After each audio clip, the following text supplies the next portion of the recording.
এমন একটা কঠিন মুসিবত আসছে, আরে বলে দিয়ে যায় সে রেখে দে, তোদেরকে নাগরিক থেকে দাস দাসী বানাবা এই চক্রান্ত ভারতের প্রধানমন্ত্রী করতে লেগেছে।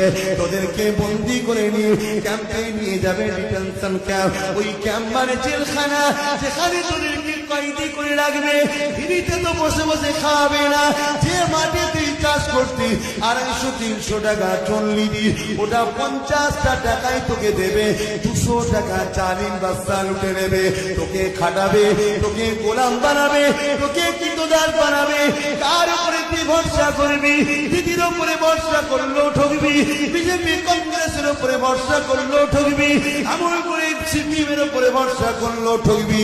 তাই আমি আব্বাস সিদ্দিকী জানিয়ে দিলাম, নিজের বাঁচার জন্য নিজেকে ভাবাবো, নিজের মা বোনের বাঁচাবার জন্য নিজেকে বাঁচো, নিজেকে ভাবো, নিজেকে ভাবো।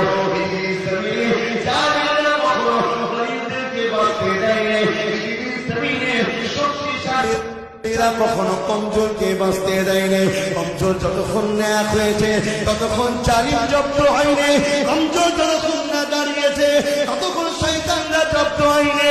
তাই আমি আজকে আব্বাস সিদ্দিকী, বাংলার কোটি কোটি যুবক আমাকে ভালোবাসে, কোটি কোটি মা ভালোবাসে, কোটি কোটি ভালোবাসে।